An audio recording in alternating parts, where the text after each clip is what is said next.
सनातन धर्म प्रेमी भक्तजनों, आज आप सभी के लिए पूजनीय गुरु माता जी के श्री मुखारबिंद द्वारा आपको यह दिव्य वाणी श्रवण पान करने का अवसर प्राप्त हो रहा है।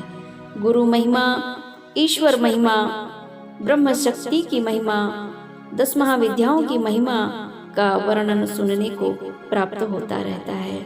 आज सद्गुरुदेव की कृपा से आपको उनके दिव्य महिमाओं का वर्णन सुनने मिलेगा। भक्तजनों, सद्गुरु महिमा पुरातन से चली आई है। सद्गुरु की कृपा दृष्टि प्राप्त करना, सद्गुरु धारण करना, यह इस युग से नहीं, अनेक युगों से, युग युगांतर से सद्गुरु महिमा का पूर्ण ज्ञान, पूर्ण कृपा प्राप्त होती चली आई है। भक्तजनों, हमारे जीवन में अगर हमें उच्च कोटि को, उच्च लक्ष्य को प्राप्त करना है तो हमें सद्गुरु की शरण में जाना अति आवश्यक होता है। सद्गुरु परंपरा में भगवान इस धरा पर अवतरित भी हुए हैं तो उन्हें भी सद्गुरु परंपरा को धारण करना पड़ा है।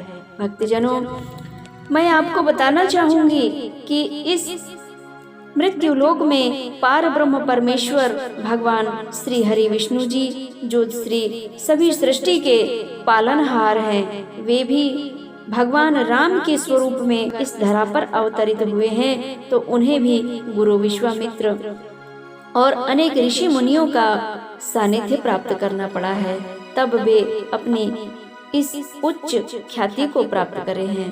भक्तजनों, भगवान कृष्ण भी अगर इस धरा पर अवतरित हुए थे तो उन्हें भी भगवान अपने श्री सद्गुरुदेव जी के श्री चरण कमलों में समर्पित होकर और दिव्य ज्ञान, दिव्य दृष्टि प्राप्त करके और उन्हें इस संसार में अपनी दिव्यत्वता को प्राप्त किए हैं। भक्तजनों, वे तो चराचर विश्व व्यापक हैं और संपूर्ण सृष्टि के पालनहार हैं।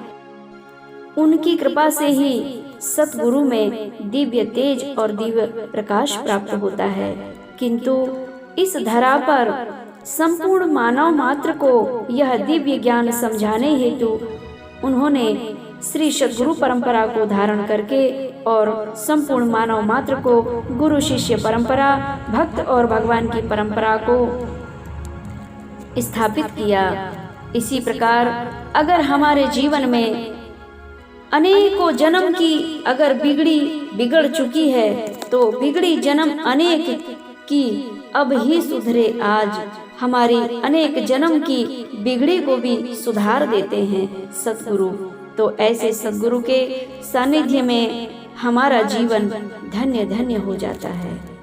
आज हमारा बड़ा ही परम सौभाग्य है कि हम श्री सद्गुरुदेव जी के श्री चरणों में समर्पित होकर उस ईश्वर के, उस पार ब्रह्म परमेश्वर के संपूर्ण दिव्य ज्ञान, दिव्य वर्णनों का, दिव्य वचनों का श्रवण पान करके और अपने जीवन को कृतार्थ करने का अवसर प्राप्त हुआ है।